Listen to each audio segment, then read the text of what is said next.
Ok, pues bueno, vamos a continuar con la clase del día de hoy. Em, les voy a compartir.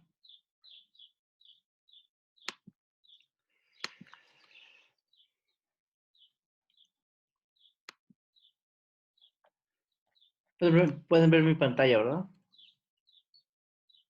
Sí,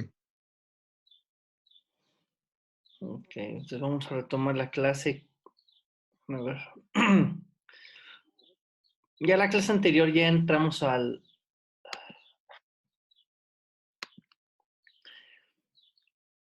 Ya empezamos a discutir lo que es el concepto de presión, ¿sí? Este, digamos, ya la clase anterior discutimos que, bueno, la definición básica de presión no es más que la fuerza por unidad de área, ¿sí? Donde esta fuerza se ejerce perpendicularmente a la superficie A. Discutimos que, bueno, las unidades de la fuerza es el newton, la unidad del área es metro cuadrado, y el newton sobre el metro cuadrado define lo que es el pascal, ¿sí? También en la clase anterior les hice la pregunta de cómo es nuestro desempeño físico cuando estamos a nivel del mar respecto a cuando estamos en lo alto de una montaña. Ya platicamos también que, bueno, a nivel del mar hay una mayor presión atmosférica y eso implica que pueda haber, bueno, que hay más oxígeno disponible para que nosotros podamos respirar. Sin embargo, cuando estamos en lo alto de una montaña, si bien la presión atmosférica disminuye, porque la columna de aire que está encima de nosotros es menor respecto a cuando estamos a nivel del mar, el oxígeno es menor, la cantidad de oxígeno es menor cuando estamos en lo alto de la montaña y es la razón por la cual nos sentimos sofocados cuando estamos escalando, bueno, ni siquiera escalar, o sea, cuando estamos caminando en un lugar muy alto o cuando definitivamente estamos haciendo algún tipo de actividad física seria, ¿no? Um, bueno, a nivel del mar, la presión atmosférica es de 1.013 por 10 a la 5 pascales. Otra unidad de presión es la atmósfera. Más adelante, ahorita en unos minutos, les platicaré que también la presión se puede medir en términos de la altura de una columna de mercurio y también se puede medir en el sistema inglés en términos del llamado PSI. ¿Sí? Esta última unidad les recomiendo que se familiaricen con ella porque en la industria, bueno, ya saben que en la industria, pues, mucha de la maquinaria, pues, es americana, extranjera, inglesa. Este, bueno, a veces puede que esté en P6, ¿no? En esta última parte de esta diapositiva, pues, bueno, les doy las razones de conversión, ¿no? Bueno, pues, eh, bueno, también ya en la clase anterior discutimos que, bueno, este, nosotros, de hecho, en nuestra vida cotidiana, pues podemos decir o podemos afirmar que, pues, convivimos con lo que es la presión atmosférica, ¿no? Es muy, muy común, ¿no? Digo, a la próxima que se vayan de vacaciones, hagan este ejercicio, ¿no? De comparar cómo es su eh, estado físico cuando están a nivel del mar respecto a cuando están en el alto de la montaña, donde se darán cuenta que sí hay una diferencia significativa, ¿sí? Pero bueno, la presión no solamente puede ser atmosférica, como ya lo platiqué aquí al inicio. Por ejemplo, cuando un buzo está en la profundidad, bueno, bajo una columna de agua, en alguna altura en el mar, además de la presión atmosférica, que le vamos a denotar por P sub cero, también hay una presión debida al agua, ¿no? Al fluido. ¿No? Este, dense cuenta que aquí en color azul más oscuro se denota un cilindro, ¿no? Un evento de volumen, el cual puede estar hasta una altura h, ¿sí? Resulta que el fluido ejerce sobre la superficie de este elemento de volumen o de este cilindro, ejerce presión sobre la superficie, ¿no? Y siempre esta fuerza, bueno, más bien, bueno, sí, el fluido ejerce presión, pero para que exista la presión tiene que haber una fuerza. Y esa fuerza siempre es perpendicular a la superficie del objeto, ¿no? En cuestión, ¿sí? En todos lados siempre va a haber una presión, una fuerza que es perpendicular a la superficie. Por ende, va a existir una presión.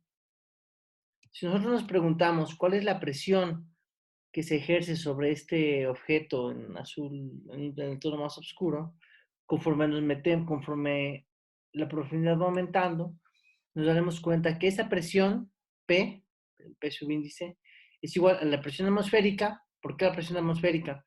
Porque, bueno, este es un contenedor que está expuesto, ¿no? Además de la presión que puede ejercer el fluido, también hay una presión debida a la atmósfera, ¿no? Entonces, la presión a alguna altura H es la presión atmosférica más ρ, que es la densidad, o sea, la densidad del fluido que está aquí, puede ser la densidad por la gravedad, que si ya la conocen, que es una constante de 9.8 metros sobre segundos al cuadrado, por la altura h, ¿no? Dense cuenta que la altura h, la cual es el objeto, entra en juego, ¿no? Si h tiende a cero, significa que nos ponemos sobre la superficie, y en ese caso, la única presión que está en juego es la presión atmosférica. Pero conforme el objeto está en la superficie comienza a hundirse más, bueno, a meterse más hacia el fondo, ¿no? En este caso de un recipiente, puede ser una alberca, puede ser también pensando en profundidad del mar, la presión, además de la contribución de la atmósfera, va a tener una contribución debido a la cantidad de fluido que está por encima de nosotros, ¿sí? Bueno, por favor, esto no lo olviden. Otra propiedad, una propiedad de los fluidos, es que si nosotros nos preguntamos cuál es la fuerza que se ejerce sobre un elemento de volumen a una misma altura, nos daremos que siempre es la misma, ¿no? O sea, es decir, la fuerza que se puede ejercer a esta altura, de este lado del elemento de volumen, tiene que ser la misma que esté del otro lado a la misma altura. Además, bueno, en alguna oportunidad hagan el siguiente ejercicio. Tienen una botella de agua por completo, hasta la tapa de agua, ciérrenla y traten de apretarla, ¿sí? Se darán cuenta que ustedes al tratar, bueno, si intentan apretar una botella de agua, no van a poder comprimir el líquido, ¿no? En ese caso se dice que los fluidos, como por ejemplo el agua, es un fluido incompresible. Es decir, si nosotros ejercemos una fuerza eh, sobre la superficie de la botella, completamente llena de agua, no vamos a poder comprimir el agua, ¿no? Se dice que el agua es incompresible. Además, eh, esta propiedad puede ser bien aprovechada para un fin práctico, ¿sí? Y eso se basa en el principio de Pascal, que dice que un cambio en la presión aplicada en un fluido se transmite, o sea, por todo el fluido, porque se dice que es incompresible, sin disminución en todos los puntos del fluido y las paredes del contenedor.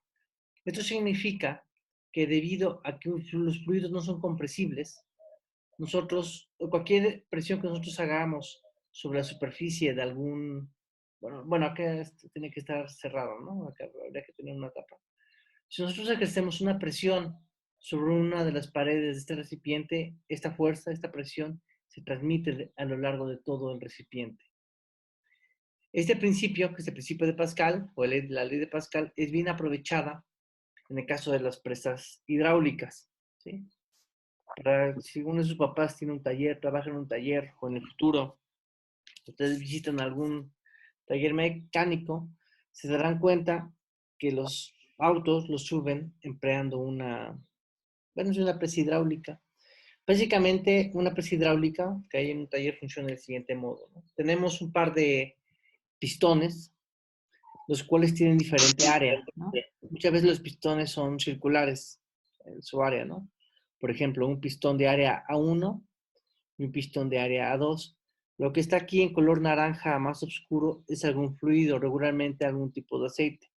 Entonces, si el pistón de área A1, bueno, donde A1 es menor que A2, ¿sí?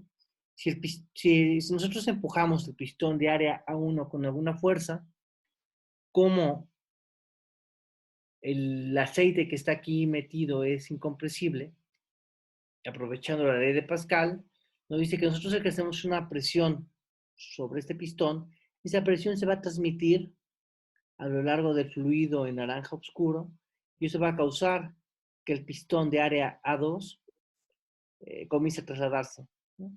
Y bajo ese principio tan sencillo es que funciona una prensa hidráulica, ¿no? Ahorita vamos a hacer un ejercicio sobre eso, ¿sí? Es decir, el principio de Pascal nos dice que fíjense, ¿qué ingredientes tenemos aquí? Tenemos una fuerza aplicada al área del pistón, una fuerza P1 aplicada al área del pistón, y por el otro lado tenemos una fuerza 2 aplicada a un pistón de área A sub 2.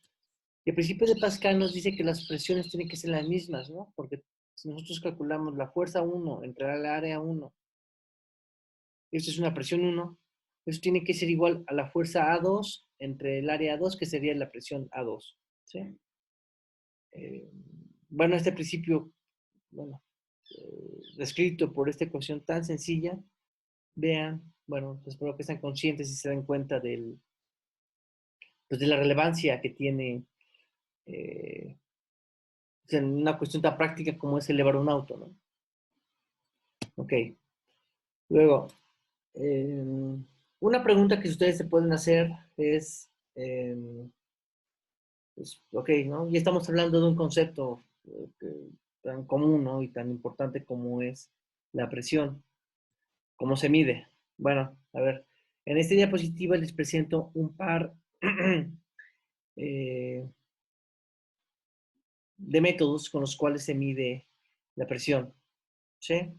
El primero de ellos es un barómetro. Imagínense que tenemos un gas en color naranja eh, metido en algún volumen, ¿sí? Ese volumen está conectado a una manguera, ¿sí? Que puede contener mercurio, por ejemplo, ¿sí? Y además esta manguera está abierta al, bueno, no tiene tapa, ¿no? Tal que aquí en la presión que se ejerce sobre el lado abierto de esta manguera es la presión atmosférica, ¿sí? Como comenté anteriormente, la presión en puntos distintos de un fluido tiene que ser la misma. Eso implica que la presión que se ejerce sobre el punto A tiene que ser igual a la presión que hay en el punto B, ¿no? En este caso, como tenemos un gas en un volumen encerrado, entonces este gas debe de ejercer una presión sobre el punto A, ¿sí? Si nosotros, bueno, como ya mencioné, como la presión tiene que ser la misma a alturas idénticas, la presión en el punto A debido al gas tiene que ser igual a la presión en el punto B, ¿sí?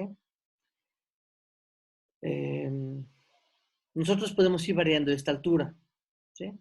Y en base a ir variando esta altura, eh, pues podemos conocer la presión que hay, que ejerce este gas que está dentro de este volumen, ¿sí? Dense cuenta que esta altura les hablé que acá hay un fluido, ¿no? Puede ser un mercurio, puede ser el mercurio, ¿sí? Este, en este caso, si queremos determinar la presión P, esta presión P tiene que ser la presión atmosférica P sub 0 más un término que tiene que ver con la altura de esta columna, ¿no? Que de hecho sería esta ecuación, ¿sí?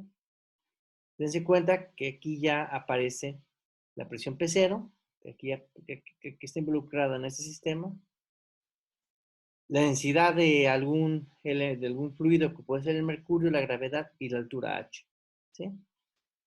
Digamos. Entonces, aquí ya les estoy explicando el por qué en esta ecuación va involucrada una h que tiene que ver precisamente con lo que aquí yo les platicaba, ¿no? Que la presión también puede ser medida en términos de una altura de una columna de mercurio. ¿Sí? Digamos que esta es la explicación. Otro elemento u otra forma de medir la presión es empleando un manómetro. ¿Sí? En este caso sigue un principio parecido, nada más que el manómetro únicamente se ocupa para medir la presión atmosférica. Lo que se tiene es un recipiente abierto. Sobre ese recipiente se mete una probeta, por ejemplo, que también tiene mercurio. Esa probeta se voltea, ¿no? Y se tira, digamos, el mercurio que está en la probeta dentro bueno, del, del recipiente, ¿no? Cuando volteamos la probeta, lo que va a pasar es que aquí se va a generar un vacío en la parte superior. ¿Sí? Nuevamente, si aquí hay mercurio, ¿sí? Va a haber una cierta altura, pero en este caso, la, la altura de esta columna de mercurio va a depender de cuál sea la presión atmosférica a la cual estemos expuestos. Por ejemplo, a nivel del mar, la altura tiene que ser de 76 centímetros o 0.76 metros, ¿sí? O 760 milímetros de mercurio. Si nosotros nos vamos a una altura mayor respecto al nivel del mar, esta columna tendría que ir disminuyendo, ¿no? Y bueno, aquí este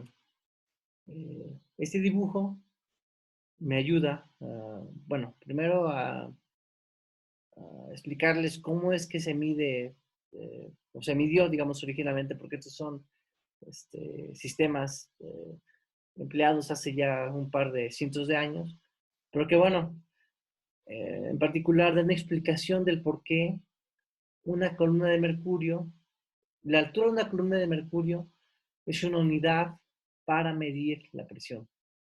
¿Sí? Bueno, ahora, algo que no he mencionado es que, bueno, esta P que no tiene su índice se le llama presión absoluta.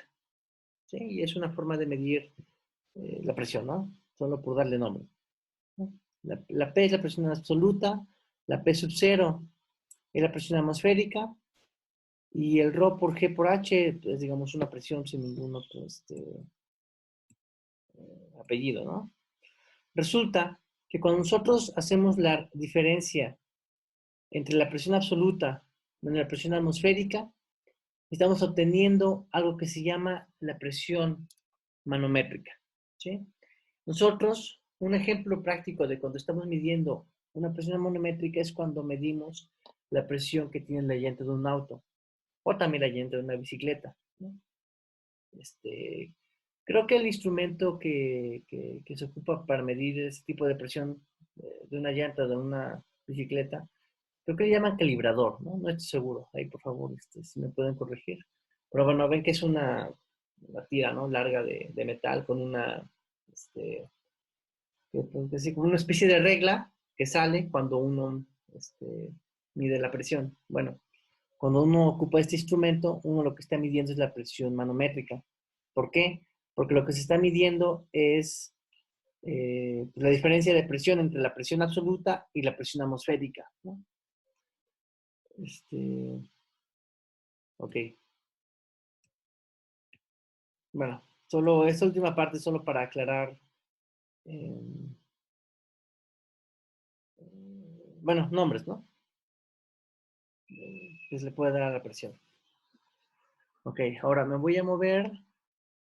Si se acuerdan, si recuerdan la clase pasada, eh, discutimos una serie de problemas. ¿Sí? Ok. El último problema que discutimos en la clase anterior fue que es la pregunta número 3. ¿Sí? Ahorita voy a discutir con ustedes la pregunta número 4. Ah, espérenme. Me apareció un anuncio aquí de...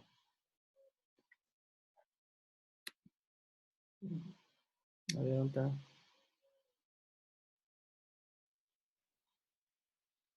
Alguien que se quiera... A ver, Bernardo, le voy a mandar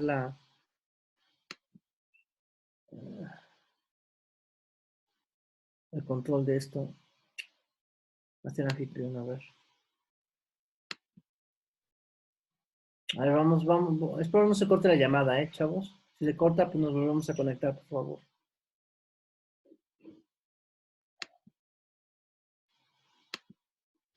Ok, a ver. Voy a checar la pregunta número 4. ¿Sí? El problema número 4 tiene que ver precisamente con el principio de Pascal, ¿no? Está aquí, ¿dónde está? Este, ¿no? Dice, un elevador de automóviles en una estación de servicio, el aire comprimido ejerce una fuerza sobre un pequeño pistón que tiene una sección transversal circular de un radio de 5 centímetros. ¿Sí? Eso quiere decir que tenemos un compresor que ejerce una fuerza F1 sobre un pistón que tiene de radio 5 centímetros. ¿Sí? Y dice, esa presión se transmite mediante un líquido a un pistón que tiene un radio de 15 centímetros. ¿Sí? ¿Qué fuerza debe ejercer el aire comprimido para elevar el automóvil que pesa 1330 newtons? ¿Qué presión produce esta fuerza? En términos de este problema, esto quiere decir que tenemos un segundo pistón cuyo radio es de 15 centímetros y la fuerza que tiene bueno, que tiene que empujar es el peso de un automóvil que pesa 13.300 newtons, ¿no? Es decir, el problema nos está dando el radio, con esa radio podemos calcular el área de este pistón, la fuerza que es de 13.300, tenemos esta área, porque el pistón tiene de radio 5 centímetros, y tenemos que calcular esta fuerza, ¿no? Entonces, fíjense, ya en la solución, aquí está, ¿no? La formulita que de principio es esta, ¿no? De esta fórmula tenemos que despejar el F1. ¿Sí? ¿Cómo lo despejamos? Aquí el área aún no está dividiendo, pasa multiplicando, ¿no? Aquí es el despeje. Ahora, ¿cómo calculamos el área de una circunferencia? Pues no es más que pi por r al cuadrado. ¿Sí? Simplemente aquí, de esta ecuación, sustituimos valores. Tenemos que el área A1 tiene un radio de 5 centímetros. Aquí básicamente hicimos la conversión de centímetros a metros, ¿no? 5 centímetros en metros es igual a 0.05 metros. 15 centímetros es 0.15 metros, se elevan al cuadrado, ¿no? Dense cuenta que aquí aparece pi en ambos términos, ¿no? Aquí se simplifica, ¿no? Dice, es A1 entre A2 por F2, ¿no? Aquí ya multiplico por F2, que sean 2.330 newtons. Si hacemos este producto, bueno, hacemos, a ver si quieren pueden checar las cuentas, nos da que la fuerza que tiene que ejercer el pistón es solamente 1.477 newtons. ¿Sí? Si hacemos algunos redondeos, noten lo siguiente. Fíjense, acá son aproximadamente 14.000, ¿no? Y acá son, perdón, acá aproximadamente son 1.400 newtons. Y acá son poco menos de 14.000. Eso quiere decir que dense cuenta cómo este principio de Pascal, este principio, nos sirve, nosotros al ejercer una fuerza de 1.400 newtons, podemos elevar un objeto cuyo peso es 10 veces mayor que la fuerza que ejercemos aproximadamente, ¿no? Aquí podemos aplicar 1.400 newtons y podemos elevar aproximadamente 14.000 newtons, ¿no? Es decir, la razón eh, de fuerza es 10 a 1, ¿no? Dense cuenta de ese detalle, por favor. El problema también nos pide que calculemos la presión, ¿no? Si nosotros ya tenemos la fuerza que ejerce el compresor y además tenemos el radio del pistón, pues podemos calcular la presión, ¿no? Que sería la fuerza que acabamos de calcular entre el área del pistón más pequeño, que sería este que está del lado izquierdo del dibujo, ¿sí? ¿No? Simplemente hago esta operación, 1.477 newtons entre pi por el radio al cuadrado. Si hacen esta operación, les va a dar que la presión que tiene que ejercer el compresor para empujar el pistón pequeño es de 188.156 pascales, ¿no? Que pasando a la notación científica es 1.8 por 10 a la 5 pascales. ¿Sí? Si se dan cuenta, esto es un poco más que una atmósfera, ¿no? Una atmósfera es 1.013 por 10 a la 5. El problema nos salió que aquí es 1.8, ¿no? Es decir, la presión es un poco más de una atmósfera. ¿Sí? Ok. Bueno, a ver, ¿alguna pregunta, alguna duda con este problema? Por favor, Raúl. No, profe, ninguna. No, Ninguno, profe. profe. Okay, Profe, bueno, a ver. Espero no se corte la llamada, ¿eh? Si se corta, por favor, nos volvemos a conectar. Ahora, vamos a checar el problema 5. Dice, estime la presión y la fuerza que se ejerce sobre su tímpano debido al agua cuando nada en el fondo de una alberca que tiene 5 metros de profundidad. ¿Eh? Entonces, a ver. Bueno, en este caso, tenemos una alberca, nos están dando la profundidad, el agua tiene una densidad, entonces nosotros podemos ocupar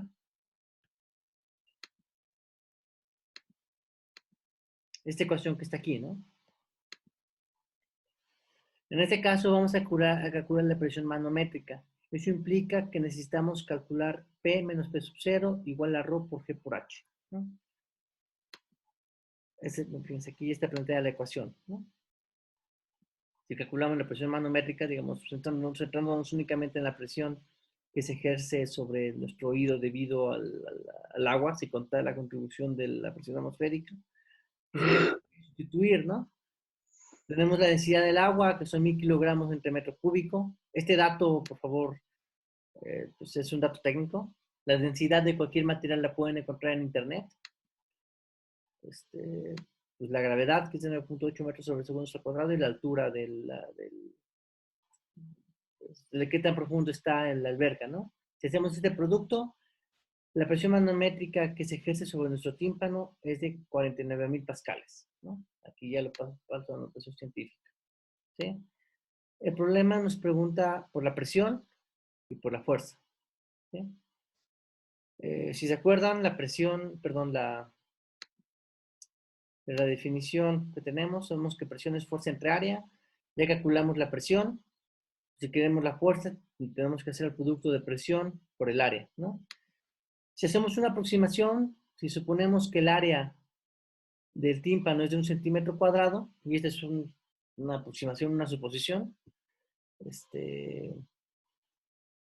la presión que acabamos de calcular la multiplicamos por 1 centímetro cuadrado, ¿no? Esto es simplemente un detalle, bueno, es una aproximación, ¿no? De cuál es el área del tímpano que está dentro de nuestro oído. Si hacemos este producto, 4.9 por 10 a la 4 pascales por 1 centímetro cuadrado. Por cierto, aquí agregué el factor de conversión, por eso es que está ese término de aquí. Acuérdense que en un metro hay 100 centímetros. Esto se tiene que elevar al cuadrado para que las unidades sean consistentes, ¿sí?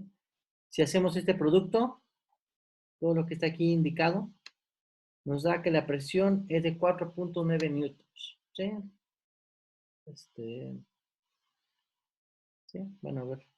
¿Alguna pregunta? Digamos, todos esos son problemas bastante directos, pero bueno, si tienen alguna pregunta, por favor, háganla. No, profe. A ver. Espero no se corte esto. Bueno, a ver.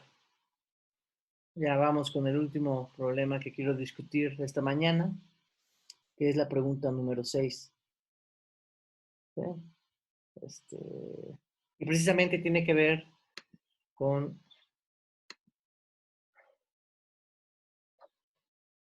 este dibujo, ¿no? Supónganse que queremos medir. Ok, a ver, entonces continúo.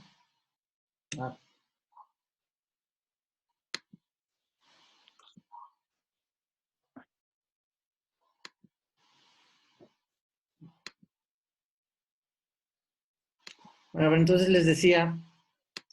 Perdón.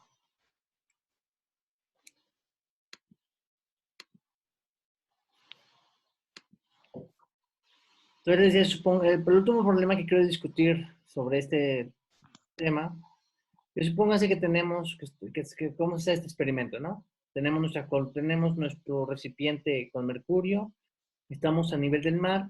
Nosotros sabemos que la presión atmosférica a nivel del mar es de 1.013 por 10 a la 5 pascales, ¿no? Nos decimos, ok, yo sé que la presión es de 1.013 por 10 a la 5 pascales, ¿no? Pero a ver, ¿cuánto equivale en la altura de esta columna de mercurio? ¿Sí? Y es lo que quiero, es el objetivo de este ejercicio, ¿sí? Dice, determina la altura de una columna de mercurio a nivel del mar, donde P sub 0 es de 1.013 por 10 a las 5 pascales, ¿no? Y aquí nos da la densidad del mercurio, ¿no? Nosotros tenemos que aquí la presión se calcula directamente con esta ecuación, ¿no? P sub 0. Como estamos justamente, estamos considerando este sistema, ¿no? En este caso la altura pues viene siendo directamente la altura de la columna de mercurio, ¿sí? Ok. Si se dan cuenta de esta ecuación, pues conocemos la presión, P sub 0, conocemos la densidad, conocemos la gravedad. De aquí podemos despejar la altura. Si hacemos el despeje, ρ y g multiplican, pasan dividiendo, ¿no? Sustituyendo valores, si ustedes sustituyen el 1.013 por 10 a la 5 pascales y eso lo dividen entre 13.6 por 10 a la 3 kilogramos entre metro cúbico, que es la densidad del mercurio, y bueno, también dividen entre 9.8 metros sobre segundos al cuadrado, les va a salir directamente este número, ¿sí? Que es justamente lo que ya les había comentado aquí, ¿no? En la presentación, que a nivel del mar, la altura de una columna de mercurio es de 760 milímetros, ¿sí? Digamos, este número que está aquí, se deriva directamente, ¿no? O sea, aquí no es un número, una altura que nosotros hayamos decidido de forma arbitraria, ¿no? Las ecuaciones mismas, la ecuación misma con la cual se puede calcular la presión, nos dice que, pues, bueno, a nivel del mar, la altura de esta columna es de 760 milímetros, ¿sí? Bueno, a ver, ¿alguna pregunta? No, ¿Alguna profe. duda? Ok, bueno, a ver, entonces, este documento PDF, yo ya se los mandé, ¿sí? Ya lo tienen en su correo desde desde hace una semana, ¿no? ¿Lo mandó al correo institucional, profe? Se los mandé al correo de grupo y al correo personal que ustedes dieron en la base de datos. Oh, De hecho, también ya les mandé, hay una lista de problemas. Sí les llegó, ¿verdad? ¿para cuándo son? Para el viernes. Ah, Ah, para sí, sí, mañana. Bueno, abusados, ¿eh? Profe, Sí, dígame. hasta si quieres tenemos para enviar la tarea. Pues mañana hasta la noche, medianoche, ¿no? Bueno, la No, noche del pues, viernes. La tienen todo hoy, todo mañana. sale. Bueno, ok. Bueno, a ver, hasta esta altura de lo que hemos discutido, ya en la clase anterior discutimos el concepto de presión, ¿sí? Bueno, perdón, presión, de temperatura y de presión, ¿no? Y hemos hablado de dos conceptos termodinámicos súper fundamentales, ¿no? La temperatura, la cual pues es un concepto muy común, ¿no? La temperatura, pues, es tan fundamental que nos permite estar vivos. La temperatura a la cual está el planeta Tierra es tan particular que permite la vida, ¿no? Como la conocemos, ¿no? La presión, fíjense, la presión atmosférica o la presión en general es un concepto al cual nosotros somos muy familiares porque pues, vivimos inmersos en medio de la presión atmosférica, ¿no? Pero bueno, esas son un par de variables termodinámicas que juegan un papel importante en algún sistema termodinámico, ¿no? Pero además de la presión y la temperatura, también puede ser el volumen, otra propiedad termodinámica. La energía interna, que en un momento más voy a discutir sobre qué es eso. La densidad, ¿no? La entropía. Bueno, esta es otra. Bueno, ya hay un sinnúmero bueno, no es un sinnúmero. Hay todavía otra lista larga, pero aquí no lo estoy mencionando, ¿no? Pero bueno, dense cuenta cómo, por ejemplo, esta olla express que están viendo en la presentación, pues está un sistema termodinámico tan común que pues, ni siquiera le prestamos atención, ¿no? Fíjense, la olla express tiene un volumen que es fijo, porque no cambia. Cuando nosotros ponemos la olla express con los frijoles a la estufa, pues le estamos dando energía, le estamos dando calor a través de la llama de la estufa, ¿no? Conforme se va calentando, va habiendo un intercambio de calor del fuego, de la hornilla de la estufa a la olla express, su temperatura va cambiando, ¿no? Si la temperatura va cambiando, pues olla express, se llama una olla express, pues una express porque cocina rápido, ¿no? Pero el hecho de que cocine rápido tiene que ver con el hecho de que conforme va aumentando la temperatura, ¿qué va sucediendo?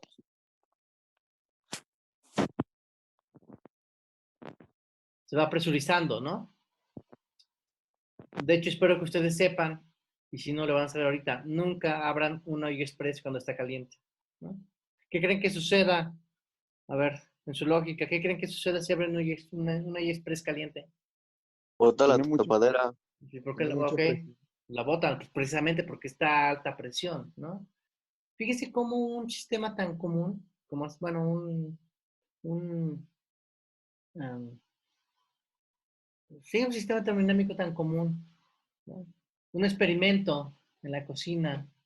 La cocina es un buen laboratorio. Como es cocer nuestros frijoles, fíjense que es un sistema termodinámico y un muy buen ejemplo, ¿no? De un sistema que está un volumen fijo, que su temperatura puede ir variando, que la presión va variando, que la energía interna también va variando. Más adelante voy a discutir qué es esto. Bueno, entonces, a ver, noten que estas variables termodinámicas, estas principalmente las que hemos discutido hasta ahorita, que es presión, temperatura, volumen, densidad, pues son cantidades que caracterizan a nuestro sistema termodinámico, ¿no? Y a nosotros nos gustaría, bueno, no nos gustaría, debe de existir alguna relación entre ellas, ¿no?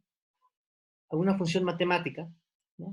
F, la cual sea, que tenga como variables el volumen, la presión, la temperatura, la energía, ¿no? La densidad, ¿no? Entonces, esta función matemática, que implícitamente incluye estas variables, dice que es una función de estado, ¿no? Porque esta función nos relaciona todas estas variables termodinámicas a través de una ecuación, ¿no? Y bueno, el último fin de la termodinámica es precisamente hallar ese tipo de funciones, funciones de estado, para ir relacionando todas estas variables termodinámicas, ¿sí? Y bueno, obviamente esta función y cómo quede, pues depende del tipo de sistema que estemos estudiando, ¿no? De la fase en la que esté, entre otros detalles técnicos, ¿no? Pero en esta diapositiva, en este slide, lo que quiero que tengan en cuenta, pues es que existen, que uno de los objetivos de la termodinámica es encontrar una función de estado que nos relacione las variables termodinámicas, ¿sí?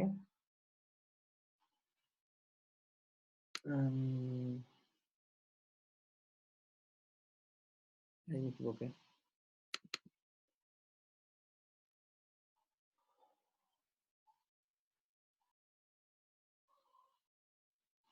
Ok, entonces ya previamente hemos discutido.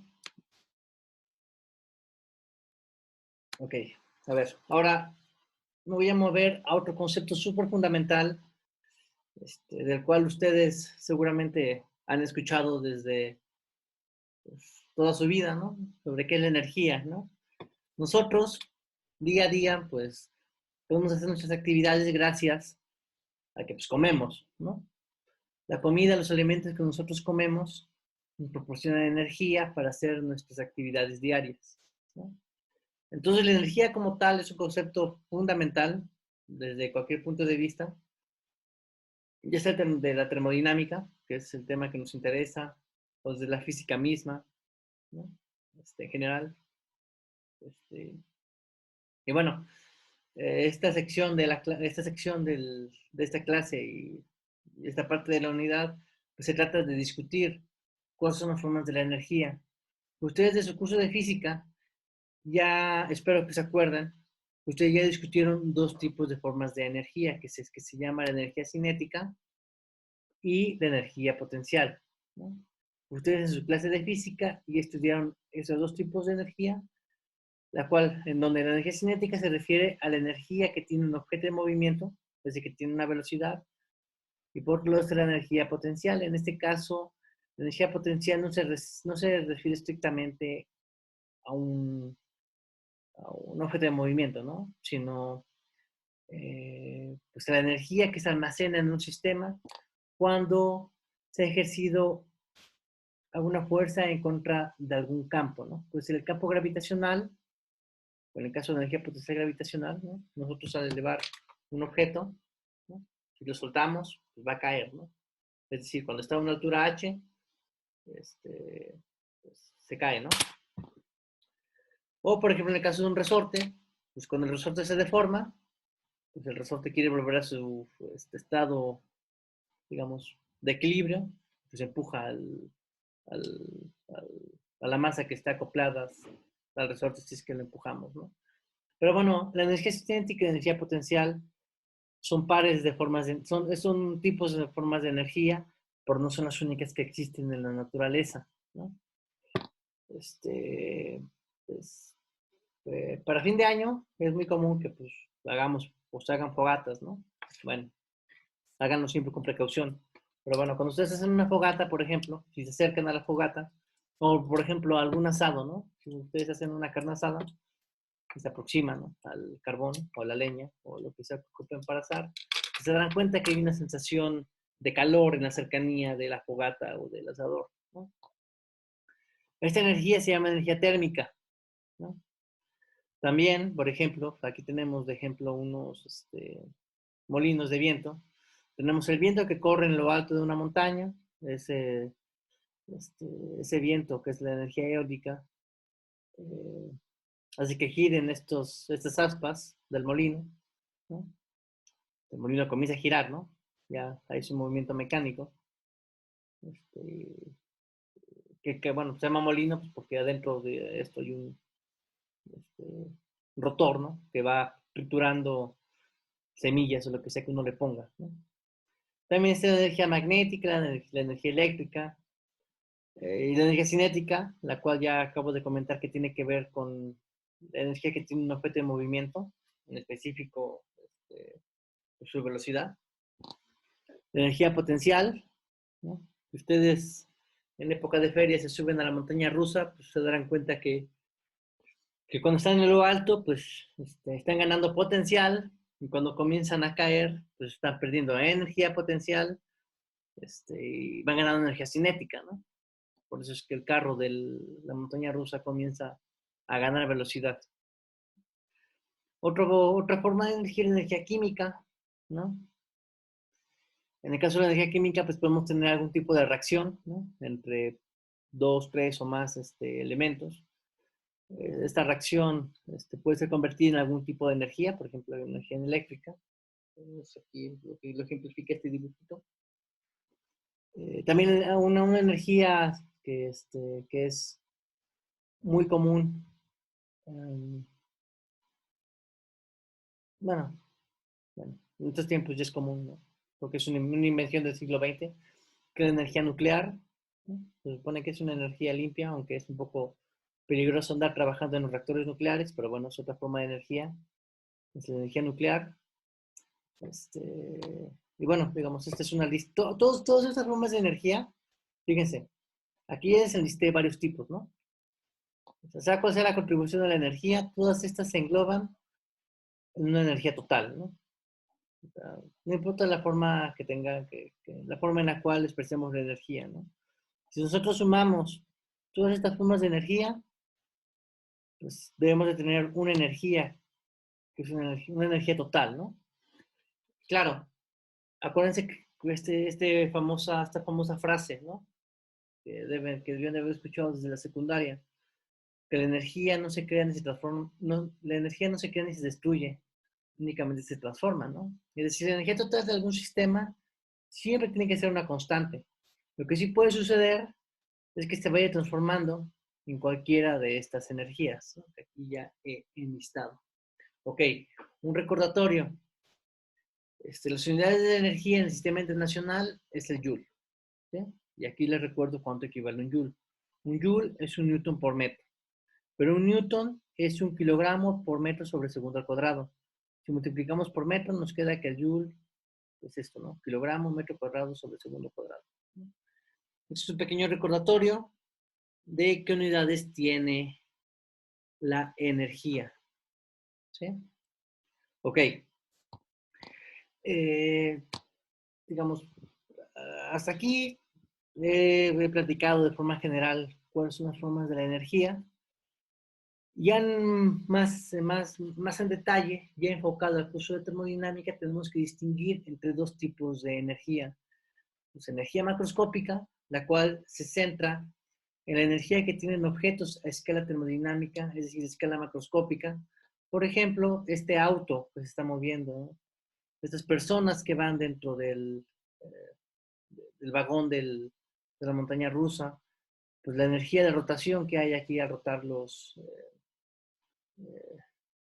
las aspas del rotor, pues toda la energía que se pueda generar de forma química, de forma nuclear, ¿no? Esta energía macroscópica, a la cual me estoy refiriendo, no se preocupa de carácter molecular de la materia, ¿sí? Únicamente se preocupa de la energía a escala macroscópica.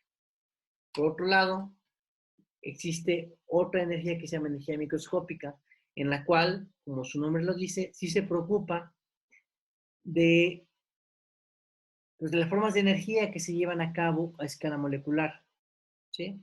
Y esas formas de energía pues tienen que ver con la estructura de los átomos, ¿no?, que forman algún material, además de cómo se están moviendo estos átomos, ¿sí?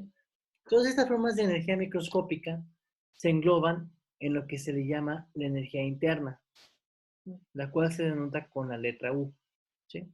Por favor, esto no se les olvide, esto es importante, porque más adelante vamos a estar hablando de lo que es la energía interna, como, digamos, ya de forma, como un objeto, ¿no? Una cantidad que vamos a estar manipulando, ¿no? Entonces, a partir de este momento les pido que no se les olvide que la energía interna se denota con la letra U, ¿sí?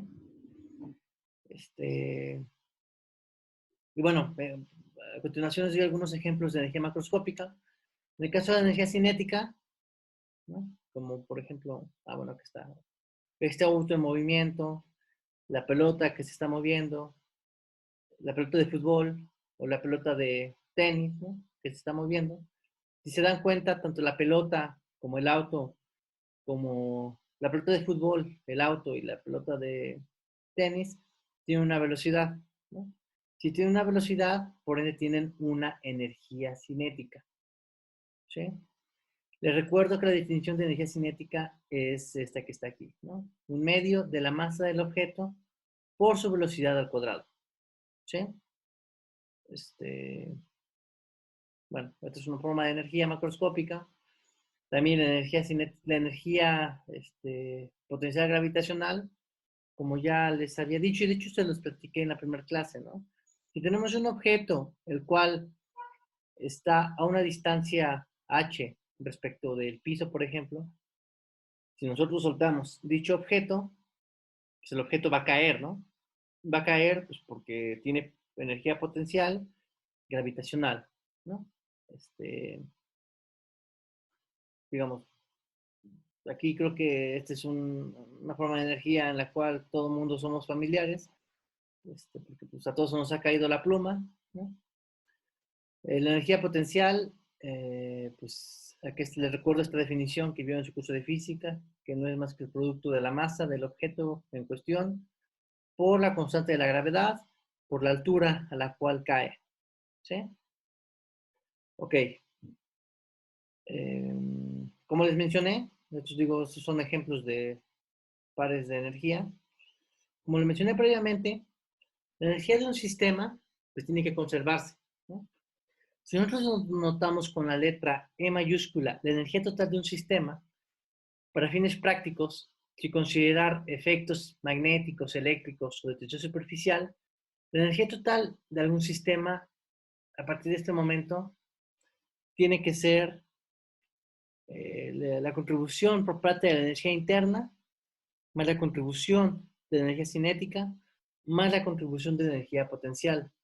Ahora, un detalle, ¿no? ¿Conocen algún instrumento? Bueno, es una pregunta más bien. ¿Conocen algún instrumento físico que les permita medir energía de un sistema?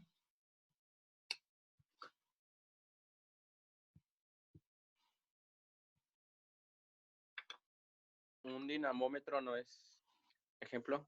No. No, pero eso ¿Un no mide, voltímetro, profe? no mide energía. ¿Vale? El del dinamómetro creo que es para medir viscosidad, ¿no? A ver, ¿qué otra pregunta? ¿Qué otra, a ver, algún instrumento que conozcan para medir energía? Bueno, para empezar, a ver, cambia la pregunta. ¿Existe algún instrumento para medir energía? ¿Creen que exista?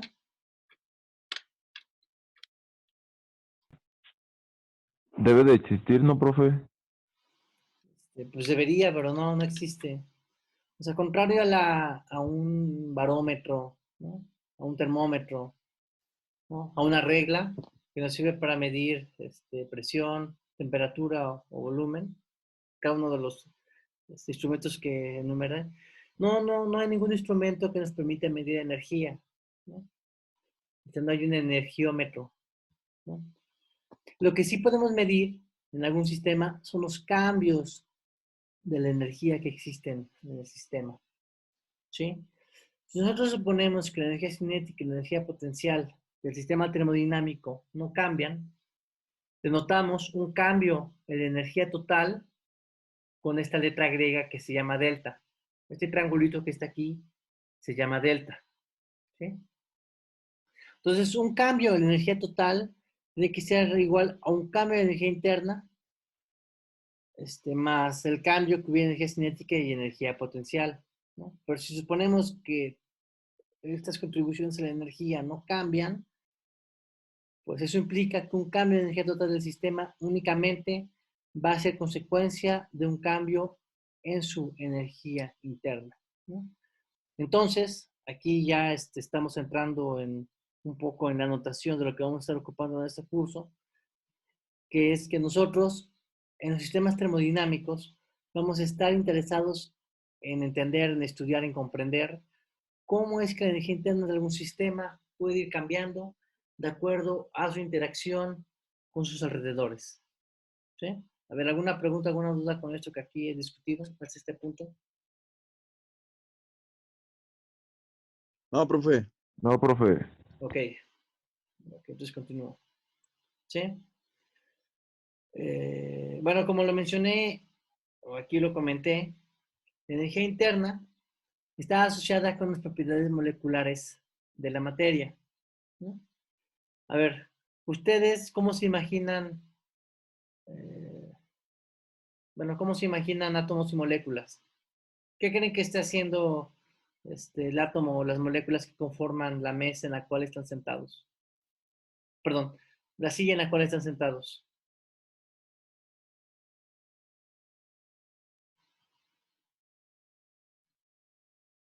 Pues bueno, o sea, si es un sólido, pues seguramente los átomos que conforman el sólido pues están tratando de moverse, ¿no? Quizás estén tratando de rotar, o por ejemplo el aire que está circulando, el oxígeno que está ahí, pues son moléculas de gas que se están trasladando, ¿no? Van, vienen, suben, bajan, ¿no? Tiene energía cinética, ¿no? O por ejemplo en el caso de un sólido, pues seguramente se están moviendo alrededor de su posición de equilibrio, ¿no?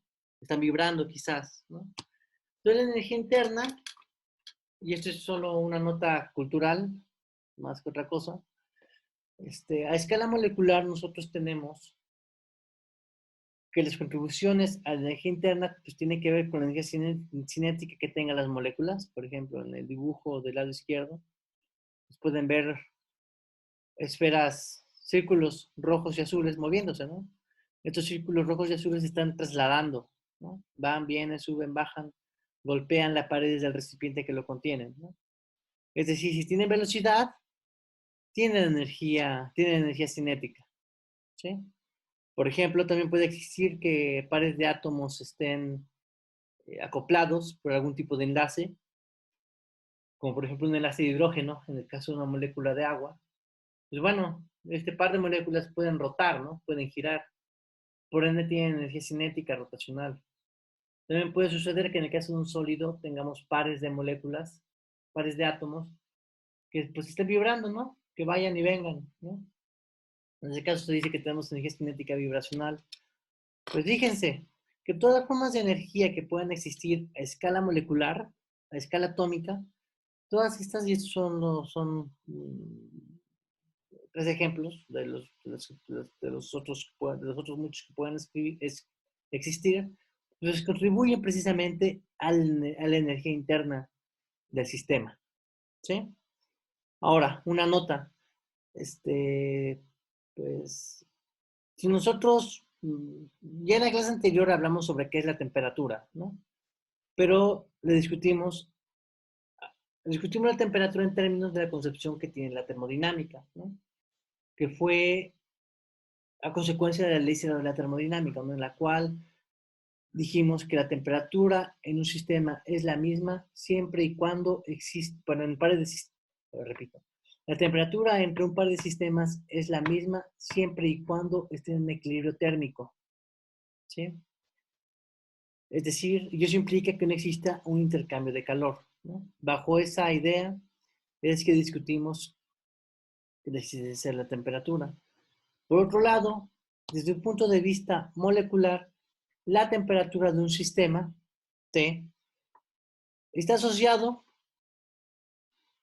a la energía cinética del sistema, ¿sí? Es decir, dense cuenta cómo una propiedad macroscópica, como es la temperatura, tiene un carácter molecular, ¿no? Y esta conexión que existe entre una propiedad macroscópica, como lo es la temperatura del lado izquierdo, con una propiedad molecular como la velocidad de los átomos, en su época fue una revolución, ¿no? El que propuso, el pionero de estas ideas es este señor que está aquí, que se llama Douglas Boltzmann, a quien por cierto no le creían, le hacían bullying y se terminó suicidando. Pues bueno, él es el padre de un campo que se llama la física estadística, ¿no? Esta relación que está aquí descrita se llama el principio de equipartición de la energía, ¿no? Esta es una nota cultural que aprovecho para comentarles que, bueno, la temperatura que nosotros medimos con un termómetro, a escala macroscópica, pues tiene una contraparte molecular, ¿no? Y esa contraparte molecular está asociada con la energía cinética de átomos y moléculas. A ver, ¿algún comentario, alguna duda hasta este punto? No, profe. Bueno, de nuevo me apareció el anuncio de que se va a cortar la llamada. A ver, déjenme de nuevo. A ver, de nuevo, Bernardo. Le mando el... a ver si eso funciona. Bueno, si se corta, de nuevo nos volvemos a conectar, por favor. Ok, bueno, a ver. Respecto a la energía mecánica, aquí ya les di un ejemplo, que es, por ejemplo, en el caso de un molino de viento. Bueno, es solo un ejemplo. Otros ejemplos de energía mecánica son, además del molino de viento, ¿no?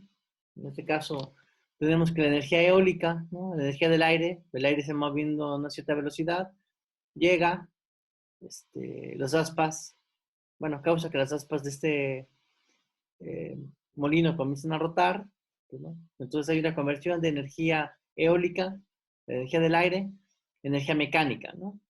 Otro ejemplo de energía mecánica se ocupa y de transformación de energía, se ocupa en las presas hidroeléctricas, ¿no? Una presa hidroeléctrica consiste de, pues, primero tener una barricada o una enorme pared, la cual contiene agua, ¿no?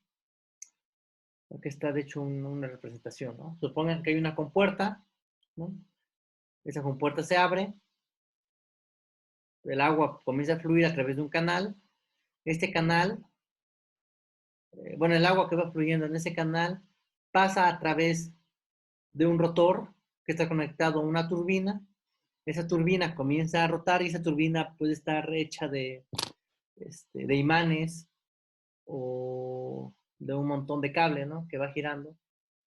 Debido a que el agua causa que el rotor de una turbina comience a girar, pues en este caso una transformación de la energía mecánica debida al movimiento de un fluido, energía eléctrica, por ejemplo, ¿no? Que nos permite tener electricidad, ¿no?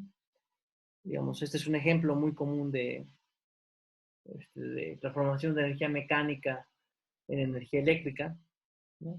Pero bueno, dense cuenta que aquí el origen es el movimiento mecánico de un fluido, ¿no? Y cómo se puede transformar. Esta otra forma de energía es la transferencia de calor. Ya previamente ya discutimos, en el caso, por ejemplo, de un olla express, que, pues la llama de la estufa pues va calentando la olla, ¿no? Pues el fuego le da calor. Hay intercambio de calor de la estufa hacia la olla express, ¿no? En el caso del olla express es un ejemplo de una vez que está cerrado de un sistema cerrado, ¿no? Porque no permite el intercambio de materia, pero sí permite el intercambio de energía en forma de calor, ¿no?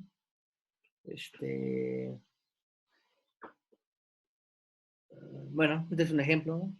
En el caso del express. Y bueno, aquí ya de nuevo aparece un concepto súper fundamental que es el calor, ¿no? Como recordatorio, por si ya se les olvidó. ¿Qué sucede? O sea, supongan que nosotros tenemos en el congelador agua, ¿no? Se nos hace hielo. Si sacamos ese hielo y lo ponemos sobre adentro de un vaso, ¿no? El cual está inmerso en el medio ambiente, donde la temperatura es mayor respecto a la temperatura a la cual está el hielo, pues supongo que todo el mundo ha notado pues, que el hielo se comienza a derretir, ¿no? Hay una transición de fase, de una fase sólida del agua, ¿no? Estando en forma de hielo, a una fase líquida, ¿no? Pero a ver, en términos de calor, ¿qué es lo que está sucediendo? ¿Por qué se lleva a cabo esta transición de fase? ¿Os escucho?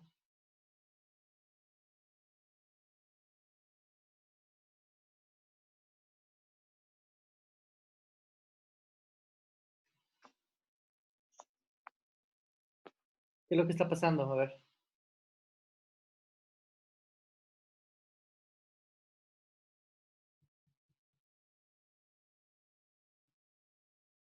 Bueno, a ver. Los dos sistemas están compartiendo calor y llegan a un equilibrio térmico. Ok. En este caso, el medio ambiente, los alrededores, le están dando calor al hielo para que, pues, digamos, se comience a derretir, ¿no? Se transforme en agua y esta agua, ¿no? Líquida, pues llega a la temperatura del medio ambiente, ¿no? Ok, caso opuesto, tenemos una taza de café, ¿no? Que es una alta temperatura, una temperatura mayor que el medio ambiente. ¿Qué es lo que hace la taza? Pues la taza tiene que entregar calor a su medio ambiente para poder reducir su temperatura. ¿Están de acuerdo? Fíjense, noten cómo aquí el calor juega un papel fundamental, ¿no? O sea, para calentar el agua, ¿sí?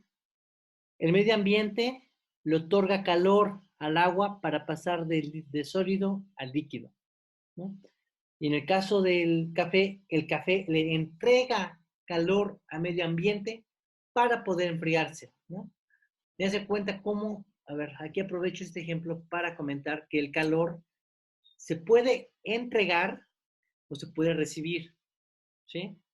En un sistema termodinámico, ¿no? Entonces el calor pues juega ambos roles, ¿no? Bueno, el calor como forma de energía, pues como ya hemos discutido previamente, pues el calor la energía se puede transformar, ¿no? Se puede transferir.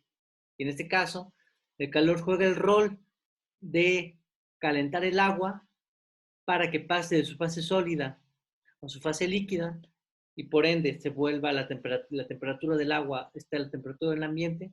En este caso, el medio ambiente le da calor al agua, que estaba en forma de hielo, o en este caso, el agua del café le entrega calor al medio ambiente para reducir su temperatura y llegar al equilibrio térmico con el medio ambiente, para que la temperatura del medio ambiente como la temperatura del agua sea la misma. ¿Okay? A ver, ¿alguna pregunta, alguna duda con esto?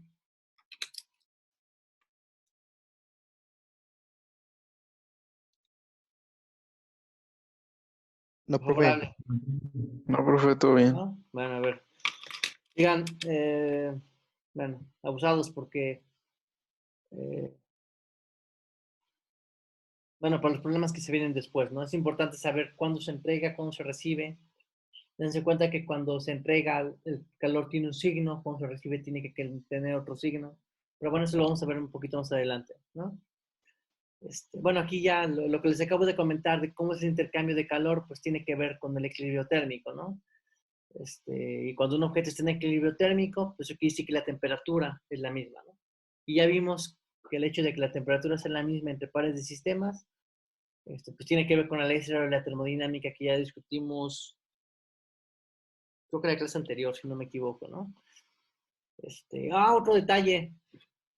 A ver, ¿cómo se lleva a cabo la transferencia de calor?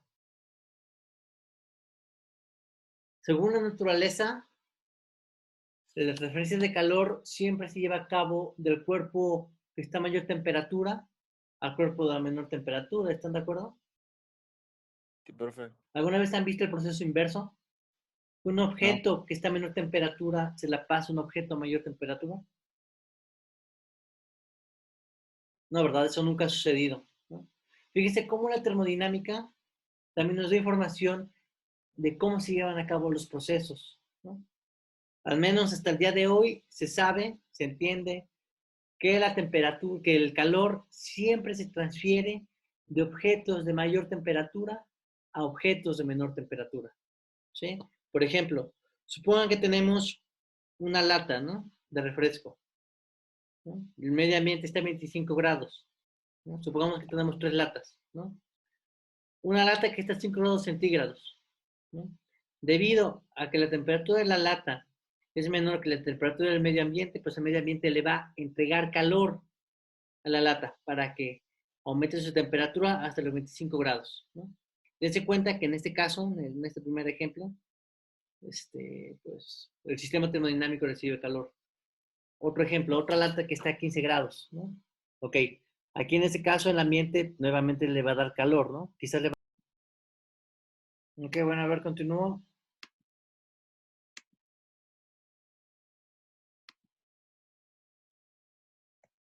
Entonces les comentaba que, bueno, si tenemos esta segunda lata, cuya temperatura es de 15 grados, ¿no? Y si el ambiente es de 25 grados, pues bueno, el medio ambiente le va a entregar calor a la lata, ¿no? Hasta que llegue a esa temperatura. Por ejemplo, si hay una tercera lata que está a 25 grados, pues bueno, aquí no va a haber ninguna transferencia de calor, ¿no? Porque la temperatura de la lata es igual que la del medio ambiente, ¿no? Dense cuenta que entonces el calor, pues sí se transfiere siempre y cuando exista una diferencia de temperaturas entre el medio ambiente, los alrededores y el sistema termodinámico, ¿no? Bueno, claro, el sistema tiene que ser un sistema cerrado, ¿no? Que permite el intercambio de calor. Si es un sistema con paredes adiabáticas, les recuerdo que las paredes adiabáticas no permiten el intercambio de calor, ¿no? Pues bueno, esto ya no aplica, ¿no? Pero bueno, a ver, solo que no se les olvida, por favor, que el calor se transfiere siempre de un objeto de mayor temperatura a un objeto de menor temperatura. Ya les había dicho previamente que la energía se mide en joules, ¿no? Pero bueno, casualmente, o más bien conceptualmente, cuando se introdujo el concepto de calor a la termodinámica, ¿no? También se definió algo que seguramente ustedes han visto en las envolturas de su comida, que son las calorías, ¿no? Pero resulta que la caloría es otra forma de energía, es otra unidad, más bien, perdón, lo dije mal. La caloría es otra unidad de la energía, ¿no? Y aquí está su equivalencia de calorías a joules, por favor, no lo olviden, ¿sí? Otro detalle, el calor regularmente se denota con la letra Q mayúscula, ¿sí? Acuérdense que ya les dije que la energía interna se denota con la letra U mayúscula. El calor se denota con la letra Q, ¿sí? Por favor, no se les olvide, ¿sí? Ok, a ver. La energía, como ya les mencioné previamente, la energía se puede transferir por diferentes vías, ¿no? Se puede transformar la energía térmica en energía calórica, energía mecánica en energía eléctrica, ¿no? Otra forma de energía es el trabajo, ¿sí? Les recuerdo, en su curso de física ustedes vieron que si tienen un objeto al cual ejercen una fuerza, ¿no? Y ese objeto se traslada a una distancia S, eso implica que ustedes, si ustedes hacen el producto de la fuerza por la distancia que recorren el objeto, ¿no? Ustedes están haciendo un trabajo sobre el sistema, ¿no? El trabajo tiene unidades de joules y el joule es unidad de energía. Entonces el trabajo es una forma de energía, ¿sí? Este es un recordatorio. Si no se acuerdan, por favor, chequen sus notas de física. El trabajo se define como el producto de la fuerza por la distancia, ¿no? Por ejemplo, si ustedes empujan un borrador de pizarrón, ¿no? Con su dedo, pues bueno, si el objeto está a una posición, si con su dedo lo empujan, pues lo desplazan a una distancia, ¿no? Entonces ustedes hacen un trabajo sobre este borrador. Este es un ejemplo, ¿no? Entonces, a ver, si se ejerce fuerza sobre un objeto y ese objeto se desplaza una distancia, se está haciendo un trabajo, ¿no? Eso implica que si no hay movimiento sobre un objeto, pues no hay trabajo. ¿Están de acuerdo? Digamos, un objeto, pues, como el dibujito que está aquí, ¿no? Una persona que esté dormida. Si una persona está dormida y no se está moviendo, pues no está haciendo ningún tipo de trabajo, ¿no? O nadie lo está empujando, ¿no? Por ejemplo, si algún maldoso llega y empuja a esta persona, pues bueno, ya lo trasladó, ya lo movió, ¿no? Llega una fuerza sobre él y hizo un trabajo en ese caso, ¿no? Pero si un objeto no se mueve, entonces no se puede realizar ningún tipo de trabajo, ¿sí? A ver, al igual que comenté con el caso del calor, que el calor se puede tanto transferir como recibir, el trabajo también, ¿no? Por ejemplo, bueno, a ver, por ejemplo, se dice que el trabajo es positivo cuando los alrededores, el exterior, hace trabajo sobre algún sistema, ¿sí? En ese caso el sistema del trabajo es positivo. Cuando el sistema hace trabajo sobre nosotros, sobre el exterior, sobre el agente externo, en ese caso el trabajo se dice que es negativo, ¿sí? Repito, así como el calor se puede entregar o se puede recibir, el trabajo también. El trabajo se puede realizar sobre un sistema o el sistema puede realizar un trabajo sobre el exterior, ¿sí? Sobre un agente externo, ¿sí? O sea, un ejemplo bastante claro que ejemplifica esto es, por ejemplo, estas pelotitas que son para lidiar con pues, con los nervios, ¿no? Las pelotitas, por ejemplo, esta pelotita azul, ¿no? La pelota, supongamos que la pelota es un sistema termodinámico, ¿sí? La superficie, la cáscara de la pelota es su frontera, ¿no? Y su exterior, sus alrededores es la mano, ¿no? Cuando nosotros andamos nerviosos, pues, ¿qué es lo que hacemos con la mano? Pues, eh, pues apretamos, ¿no? Digamos, ejercemos una fuerza sobre la superficie, ¿no? Tal que deformamos la pelota, ¿no? En este caso, pasar del panorama o del esquema de la pelota azul al esquema de la pelota roja aplastada, implica que nuestra mano hizo un trabajo sobre el sistema que es la pelota, ¿no? En ese caso, el trabajo se dice que es positivo. Ok, ¿no? Supongan que tenemos la pelota deformada, ¿no? ¿Qué sucede si nuestra mano, digamos, deja de ejercer una fuerza? La pelota quiere volver a su estado natural, que es el de una esfera, ¿no? En ese caso, la pelota va a hacer un trabajo sobre nuestra mano al buscar recuperar su forma. Ay, ¿qué pasó? Pregunta, ¿siguen viendo mi pantalla? Sí. Ok, vale. A ver, entonces, a ver, regreso, ¿no? Cuando estamos la pelotita en color rojo, la pelotita de color naranja, cuando nuestra mano deja de apretar, la pelota al querer regresar a su forma natural, eh, lo que causa es que la pelota pues hace un trabajo sobre nuestra mano, ¿están de acuerdo? En ese caso, el trabajo que hace la pelota sobre nuestra mano es negativo, ¿no?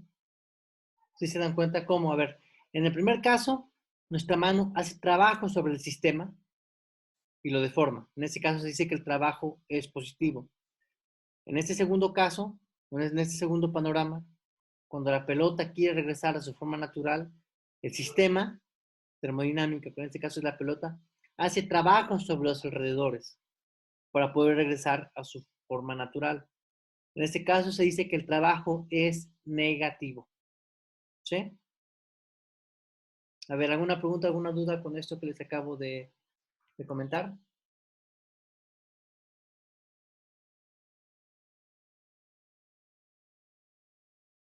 No, profe.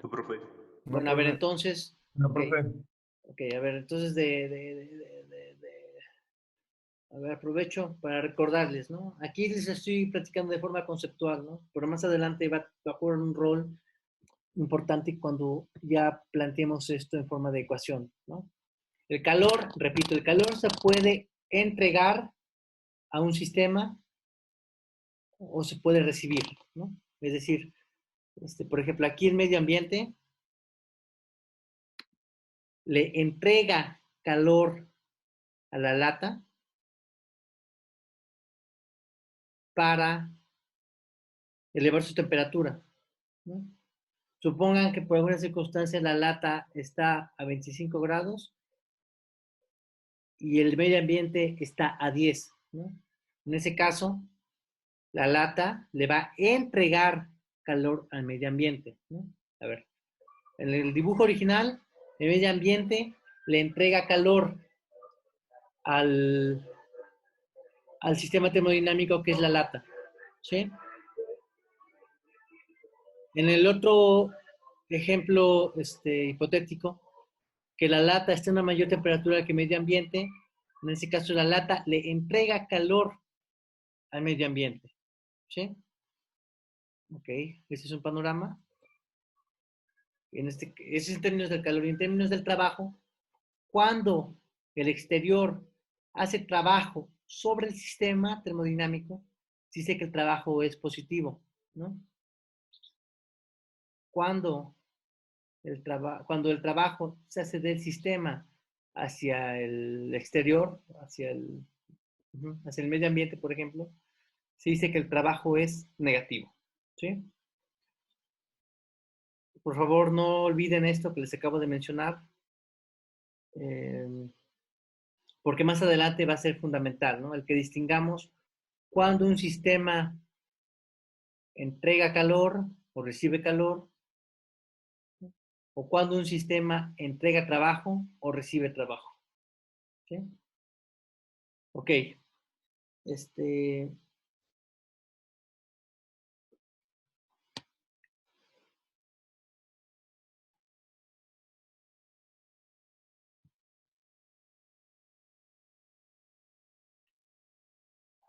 ¿dónde está? ¿Dónde lo escribí? Ah, aquí está, ¿no? Como ya lo mencioné previamente, el trabajo siempre se va a escribir como el producto de la fuerza por la distancia. ¿Sí? Ok. Cuando ustedes en su curso de física estudiaron el movimiento de un resorte, ustedes tienen un resorte el cual estaba en su posición de equilibrio, ¿no? Si ustedes estiraban el resorte una distancia X, el resorte ejercía una fuerza de restauración. Resulta que la ley de Hooke, ¿sí? Para la fuerza de restauración de un resorte cuando se desplaza una distancia X es igual a esta ecuación lineal, ¿no? Donde esta constante K es una constante que tiene unidades de Newton sobre metro, ¿no? Dense cuenta que si ustedes les tiran un resorte, lo están desplazando a una distancia X, ¿no? Entonces ya están los ingredientes, ¿no? Para el trabajo, que es tener una fuerza y un desplazamiento, ¿no? Entonces, por ende, para un resorte es posible calcularle el trabajo, ¿no? Ejercido sobre ese resorte. El trabajo para un resorte, la ecuación para el trabajo ejercida por un resorte es esta, ¿no? Es un medio de la constante K por la diferencia del cuadrado de los desplazamientos, ¿no? X1 es la posición original del resorte y X2 es su posición final, ¿sí? Bueno, este es un recordatorio. Se supone que, o en principio, espero que lo hayan visto en su curso de física. Si no es así, pues bueno, aquí ya lo estamos viendo, ¿no? Entonces, si nosotros tenemos un resorte que se desplaza una distancia X a causa de una fuerza de estiramiento, el trabajo que se ejerce sobre el resorte se puede calcular mediante esta ecuación, ¿sí? Ok. En el caso del campo gravitacional, si nosotros tuviéramos este libro de física sobre el piso, pues no tiene energía potencial, ¿no? Con nuestra mano podemos desplazar este libro una distancia Y, ¿no? Es decir, nuestra mano ejerce un trabajo para mover un libro desde la altura del piso hasta una altura H, ¿no? Una altura Y en este caso, ¿no? Es decir, nuevamente, nuestra mano está haciendo un trabajo, ¿no? Si nosotros queremos calcular cuál es el trabajo debido al desplazamiento de un objeto desde una distancia y su phi, una altura inicial o una altura final, no es más que hacer este pequeño cálculo bastante sencillo, ¿no? Que es el producto de la masa del objeto que estamos desplazando por su gravedad, por la gravedad, por la diferencia de posiciones, ¿no? Aquí es el dibujito que lo... Acá, por ejemplo, este libro de física pasó de la altura YI a la altura YF, ¿no? Ahora, aquí ya les hablé de un resorte, ¿no? Aquí les hablé del campo gravitacional. También otra forma de energía que ustedes conocen es la energía cinética, ¿se acuerdan? La energía cinética está asociada al cambio de la energía de algún sistema. Perdón, la energía cinética está asociada a la velocidad de algún sistema. Si algún sistema tiene un cambio de velocidad, se implica que se hizo un cambio de trabajo. O sea, por ejemplo, un auto que sale de una curva, ¿no? Regularmente las curvas pues, no se agarran a una velocidad muy alta. Un auto cuando sale de una curva, por ejemplo, en una carrera, pues en una recta, al salir de una curva, pues la velocidad de una recta tiene que ser mayor, ¿no? Es decir, el motor de un auto tiene que ser capaz de cambiar la velocidad de salida de una curva a una velocidad mayor en alguna recta. Es decir, el motor hace un trabajo para cambiar la velocidad de un auto. Y esa velocidad, ese trabajo causado por el motor para cambiar su velocidad se calcula mediante esta ecuación que está aquí escrita, ¿no? Es decir, el trabajo asociado a la energía cinética se calcula como un medio de la masa del objeto por la diferencia del cuadrado de sus velocidades, ¿no? La velocidad es velocidad inicial, v sub i, y velocidad final v sub f, ¿no? Sería v sub f final de la velocidad inicial, ¿no? Al cuadrado, ¿sí? Ok, y eh, ya como última parte de la discusión de esta clase, me gustaría platicar de otro concepto que también espero recuerden que vieron en su curso de física, ¿no? Que es el concepto de potencia. ¿Sí? Fíjense, nosotros ya definimos lo que es el trabajo, ¿no? Como la fuerza que se ejerce, como el producto de la fuerza que se ejerce para realizar un desplazamiento, ¿no? Imagínense que esta fuerza y este desplazamiento se lleva a cabo mediante algún tiempo finito, ¿no?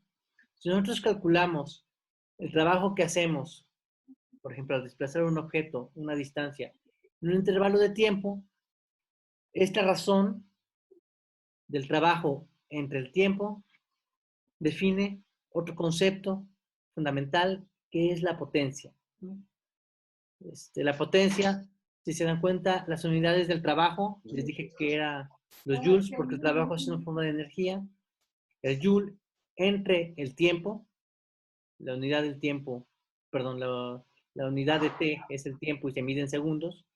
Joule entre segundos define lo que es el watt. ¿Sí? Que no se les olvide. Entonces, las unidades de potencia son watts. También bueno, aquí no lo puse, pero por favor espero que lo chequen. Es también el caballo de potencia, ¿no? Ajá, ¿no?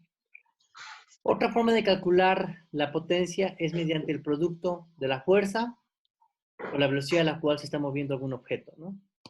Les recuerdo que pues, en este panorama, digamos, si tenemos un objeto sobre el cual ejercemos una fuerza, ese objeto se va desplazando, pues ese desplazamiento se lleva a cabo en un tiempo finito. Es por eso que pues la fuerza, la potencia también se puede calcular como fuerza por velocidad. De hecho, si aquí sustituye un trabajo como fuerza por distancia, distancia entre tiempo es velocidad, ¿no? Digamos, la potencia se puede calcular a través de esta fórmula, como trabajo entre tiempo, o como fuerza por velocidad, ¿sí? Digamos, estos últimos slides, estas últimas diapositivas, es un recordatorio de conceptos que espero hayan podido revisar en su curso de física. Si no es así, pues bueno, aquí vamos a hacer una pequeña discusión, ¿sí? De hecho, ok, sobre esta sección de formas de energía, la próxima clase vamos a ver, déjenme quito esto.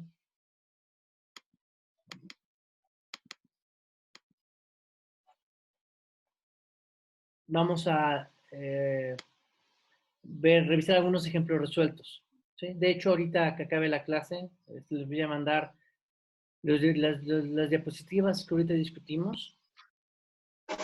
Bueno, ya la clase, a ver, la semana pasada ya les mandé en un correo las diapositivas que tienen que ver con temperatura y energía. Les mandé una lista de ejercicios resueltos. Les mandé una lista de problemas, ¿sí? Que se entrega para mañana, ¿sí?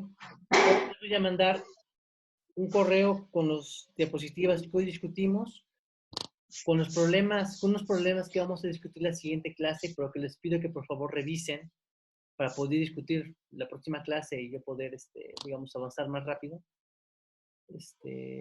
¿No? Y ya, ¿no?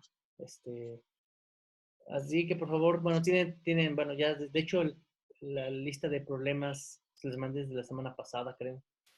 Que se entregan mañana. Así que por favor, abusados, espero lo hayan visto y no se hayan enterado en esta clase. Bueno, pero les comento que les voy a mandar en un rato las diapositivas que hoy discutimos, una lista de problemas resueltos sobre este tema de formas de energía, para que por favor lo revisen y lo discutamos mañana. ¿Sí? ¿Tienen alguna pregunta, alguna duda? Yo, profe, los ejercicios que vamos a realizar, ¿en qué número de actividad se es la adjuntan? tarea, es la actividad número 2. Ah, ok. O sea, ok, acuérdense que los problemas resueltos pues todo se resuelve, ¿no? Les toman foto y lo suben en un solo PDF en el formulario de Google. Profe, Sí. otra duda. En caso de que ya se la hayamos mandado días antes, ¿no hay problema? Ah, no, no importa, no hay problema. Ok. A mí lo que me interesa, o sea, yo les doy un día límite, ¿no? O sea, yo les doy una fecha límite para entregar las tareas. Eh, si lo entregan antes, pues qué mejor, ¿no? O sea, de hecho, les conviene entregarlo antes para que no se les dificulte tanto ir entendiendo lo que vamos aquí discutiendo, ¿no? Sí. O sea, yo solamente les doy días límites. Si lo entregan antes, pues mejor para ustedes, ¿no? ¿Alguna otra pregunta, alguna otra duda?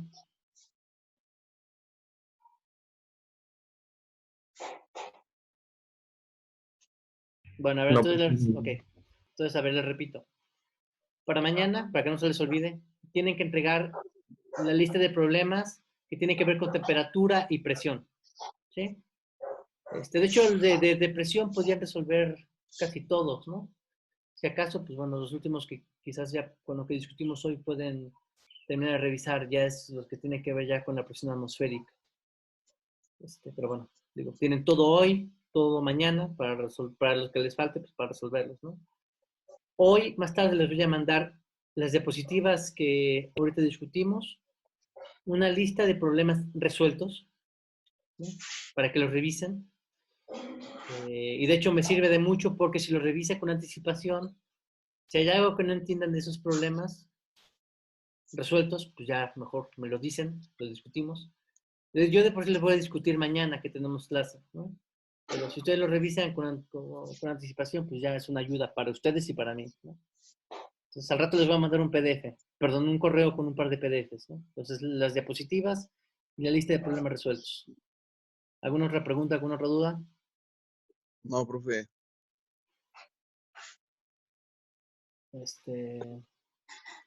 Bueno, pues por hoy sería todo, ¿no? Los escucho mañana. Más tarde les Ya, mando profe, también la liga del Zoom. Sí, dígame. pero paso lista. Es que a mí me botó en un lapso de tiempo la llamada. Ah, no, ya sí, bueno, ya tomé sí, ya está Ok, grabado. Perdón, ya, digamos, ya tomé nota de quién asistió, ¿no? Ahorita, de hecho. No ok, se profe. preocupen. Ah, bueno, otra cosa, digo, ya saben, ¿no? O sea, la idea es que asistan a las clases. Les repito, ¿no? Si alguno de ustedes, por alguna circunstancia ajena a ustedes, ¿no? Pueden asistir, solo avísenme y no hay problema. Solo pero si no me avisan, no me entero, ¿no? Por favor, si alguien tiene dificultades para conectarse por una razón injustificada, que se les vaya la luz, que no tengan wifi o cualquier cosa, solo avísenme, no hay problema. Por suerte, bueno, las clases se están grabando, ¿sí? Pues pueden checar lo que aquí discutamos, ¿no? ¿Algún otro comentario, duda?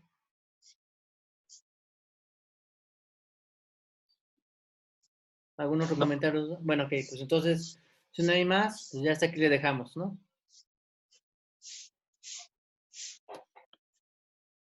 sale. Bueno, nos vemos, nos escuchamos mañana. Sale, Bye. profe. Bye, bye.